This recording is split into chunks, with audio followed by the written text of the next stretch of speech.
Welcome back to the bench. Of course, we have a great show lined up for you. We've been discussing about tax bill, or if you like, finance bill 2023, and of course some of the issues that we are seeing in between, and just trying to put this into perspective, relating that to the problems that we have as a nation, if this is going to solve our problem or is going to be worse. People are saying, majority of people are saying this is going to be overwhelming for the citizens and just general mwananchi. And that's our next discussion immediately after the break. That's where we are picking up this conversation. So keep tweeting at Ongara Samson 1, at Ogola F Ogola, at Inquest TV.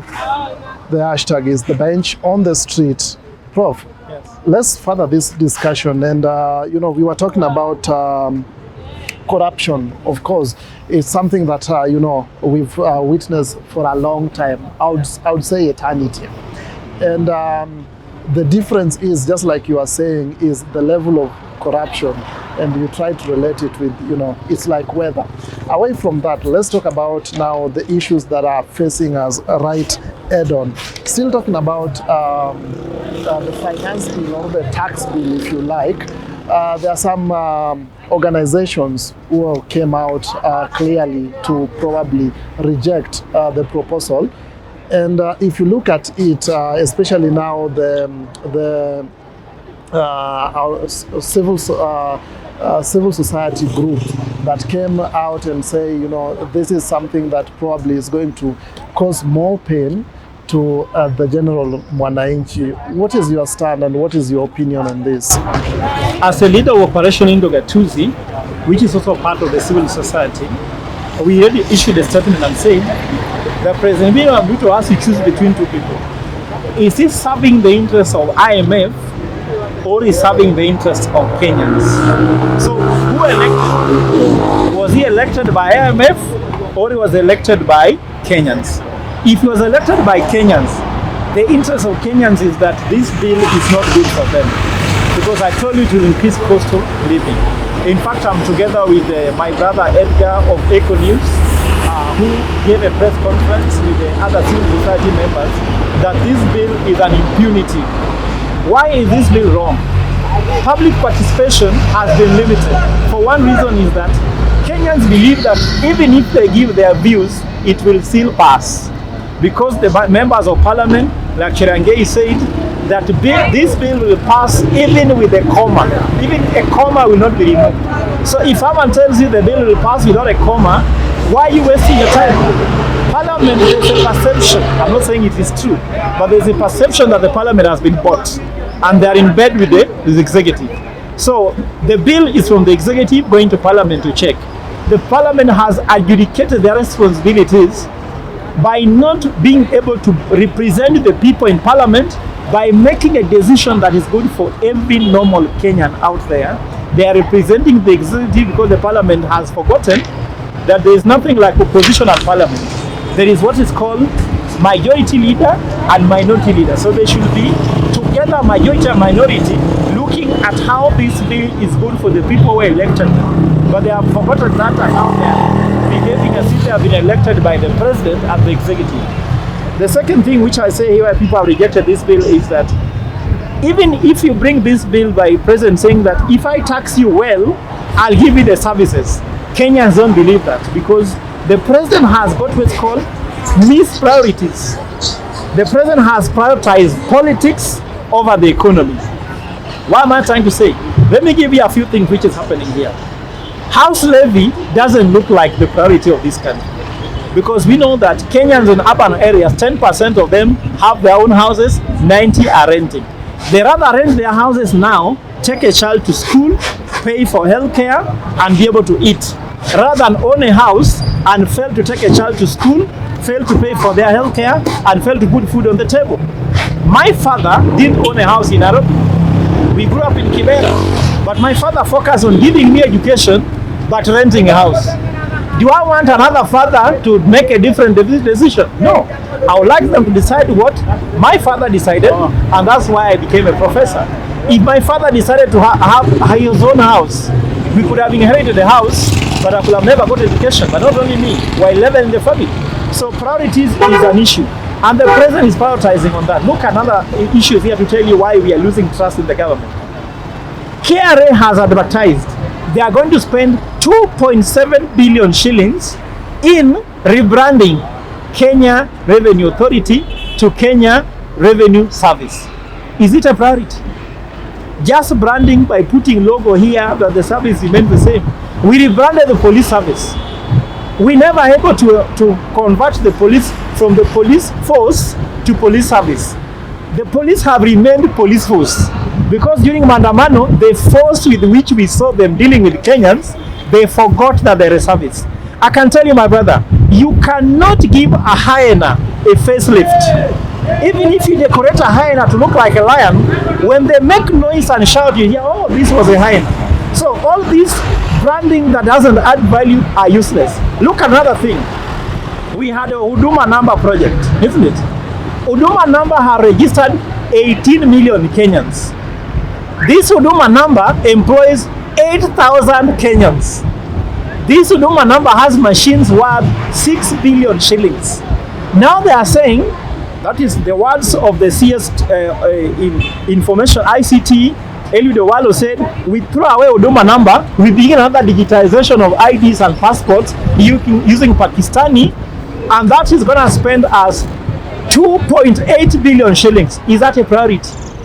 So, if you go now, another thing which is a worrying concern, appointments, CASs, too many, spending too much money, driving high-end cars, and they are campaign managers for the president. You go to another scandal which is also about to unearth. The president talks about subsidies in fertilizer. Now, the company which called Mashambani Limited, which has been Mashambani Farm Eldoret Limited, has been given, is having scandals where they are being investigated by the finance, like CBK and the rest, that they have swindled around 10.2 billion shillings in money which is unquestionable. You understand? So the president is not giving us that the priority is economy. The priority here is politics, taxing Kenyans, and feeding his friends, colleagues, supporters, and campaign managers. He might come to the economy, I'm telling you, he will come to the economy 3 months, 6 months of the election to pretend that now he's sorting out the problem he has created. So that is why I am against the finance bill, because Kenyans don't know what they want to do with the money. The government collects, if I can tell you now, 9 billion shillings every Thursday. I told you that before. The second thing is that they borrow so much. They are living beyond their means by creating unnecessary priorities. And that's why we have a very big concern with this government. And that's why, as Operation Dogatuzi, the government should close all the revenue leakages in terms of corruption, remove unnecessary spending. In fact, if you can ask, who took away President Ruto's manifesto? Because the manifesto is implementing. It seems someone took away what he had and gave him a different manifesto, and therefore he has misplaced my priorities. My advice is this, Mr. President, we elected you as president. Go back to the Kenya Kwanza manifesto, which is called the plan. Execute the plan, ignore all the noises which are there. No one elected you to bring housing loan. It was not there in your plan. No one elected you to appoint 50 CSs. It was never there. No one elected you to privatize parastatal. No one. He has defunded the education sector. You know that? University education. He's removed a 25 billion from the university education fund, and he has now said you only fund if you apply. The school fees has gone up. Some people never see university because of the funding. So I'm trying to say that the priorities have been missed. Let's go back to where it matters. Really quick still on that, and of course we are still talking about the finance bill. Of course, not only the civil societies rejected this particular bill, but of course earlier in the week we also saw Azimio leaders saying that if this bill is passed, they were going to go back to the streets and probably protest on this. What do you see of all this?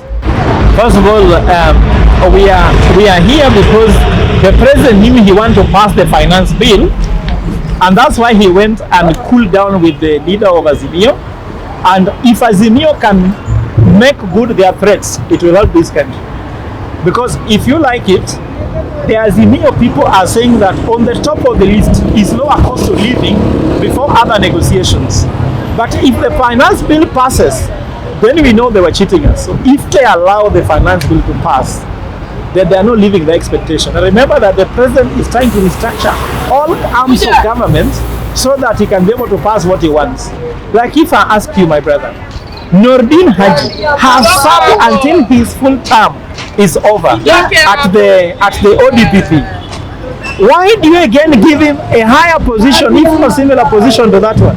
Is there some Kenyans who can serve? Are we having only one person who can serve in one agency?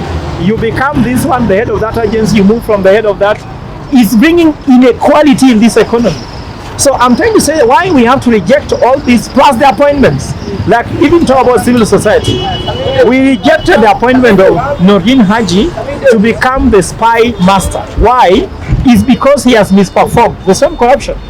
He will do 8 cases, which if he executed those 8 cases, we could have recovered 11.3 billion shillings from those cases.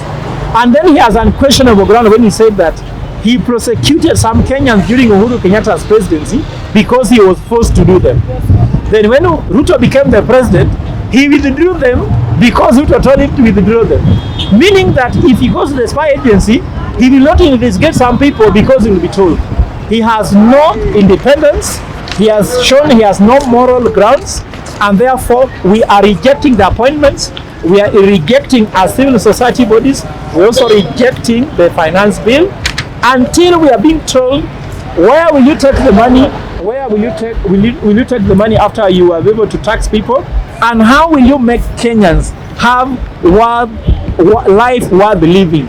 Just hold on your thought as we wind up because of time. You just mentioned about former president, of course. Lately, we are witnessing some of some differences within the party. And of course, they had an NDC within the week. Yesterday. Yes, yesterday, of course. What do you see? Like, what's happening within the Jubilee as we wind up? So first of all, what is the main war in Jubilee? There are a few things you need to know here. William Ruto, the president, was a member of Jubilee. Actually, a key player in Jubilee, because he founded URP and Uhuru founded TNA to form Jubilee. The promise was that Ruto will run on Jubilee Party to become president. So I think President William Ruto believes there was a betrayal there. Of course, whether it's a betrayal or not is yet to judge. The second thing we have to understand there is that the president is interfering in democracy, because the interference in Jubilee is instigated by the president. My evidence is that he met Sabina Chege, met Kanini Kega inside State House, then immediately this war began. Now, the retired president said he wanted to retire in peace. But then you realize something has happened which has never happened when president retired. When Moi retired, Kibaki became the president. He never touched Kadi. He just continued building the economy. Now, when Kibaki retired, fortunately, he was in agreement between Kibaki and Uhuru so that Uhuru can become the president. So there was no need of fighting PNU, which was the former president's party. Of course, it died a national death. Now, with these cases whereby we are finding 2 things happening. The governor of Kenya Kwanza went and touched on of the former president's property, which is the Northlands property. The second thing they did is that they are trying to destabilize this party. So it has forced him to come out of retirement and fight this party. People are saying he has lowered himself, but I don't tell you that. When someone even touches your cow, you keep quiet because you don't want to lower yourself with a watchman who is touching your cow. When someone touches your property, touches your party that made you to become president, which is your legacy, you have to come out, even if it's small, and fight it. So, what is happening here is instigating. Democracy is under attack. The second thing I want you to understand is that Mount Kenya gave William Ruto 40% of their votes. With a strong Jubilee in Mount Kenya, it will reduce the influence of William Ruto and Gachagua in Mount Kenya. And I'm happy we are in Mount Kenya. This is Mount Kenya region, isn't it? The fighting of Jubilee is to ensure because people have discovered that Mount Kenya is feeling a little betrayed by the president, given that the economy was supposed to turn around. He blamed Uhuru for having misperformed as a president, having been the reason why their business was suffering. And now after Ruto took over, the business are even suffering more. So the feeling for the president and his people is that if they don't make Jubilee become irrelevant, because if Mount Kenya people are not happy, they'll fight Jubilee, and Jubilee will become stronger, and that is not advantage for Rigathi Gachagua, it's not advantage for William Ruto. So they are trying to fight that party. Thirdly is the issue of legal issues. Now, is the president the party leader? Is Sabina Chege the party leader? You saw the result of political parties issuing a statement that the party leader is now Sabina Chege and Kanini Kega. You could see that thing was just something which was edited of a statement which they were issued before. So what we are having here is whereby political parties is being influenced to make decisions right. Everyone knows honestly that Sabina Chege is not is not the leader of the political party called Jubilee. He's not the party leader. Everyone knows it. That Kanini Kega is not the Secretary General. Why are we having all shenanigans? Is the government using their machineries to undermine the independence of political parties? And remember, William Ruto is the president, the best beneficiary of democracy. Why do you fight the very thing that has brought you to power? I want to urge the government of Kenya to come in clearly and ensure that Jubilee Party becomes strong, because strong opposition makes the government accountable and responsible. I don't want to know who is the party leader and the rest, but if you Jubilee, kill the party that represents the whole population from Mount Kenya in opposition, and therefore opposition will feel they have lost. This can act against it. Power has a problem that if you fight it too hard, you lose everything. Let the president just take enough power. He has it. He controls setup. He controls a few institutions. That's enough. Why are you extending even to fight opposition? You want to control government and control opposition. If the president wants in opposition and Kenya Kwanza wants in opposition, let them in government and be opposition. If they want in government, let them stay in government. So I'm seeing government interference in Jubilee, and it's not something which is right. Your final thought, Professor, as we wind up in less than 1 minute, as we wind up. For me, what I would like to tell Kenyans is that we need to be very vigilant, because we are in very unprecedented times. If we sleep and allow this government to do whatever they want to do, Kenyans rise,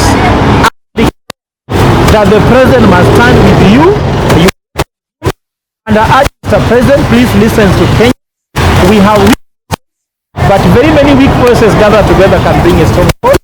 And if you stand with us between now and 2027, we will stand with you between 2027 and 2030. Thank you very much, Professor. And of course, we always appreciate you coming to the bench and also just trying to help us understand whatever is going on. That's why we wind up a front bench live. Of course, it has been exclusive on the bench, and we do appreciate for keeping us company tonight. And of course, this particular program comes to you next week, same channel, same time. Of course, keep tweeting at Ongara Samson 1 at Increst Television. The hashtag is always Front Bench Live. We'd like to know some of your feedback and sample them right here on the bench. So be part of this particular conversation, because your voice also counts. Good night. Good luck. God bless.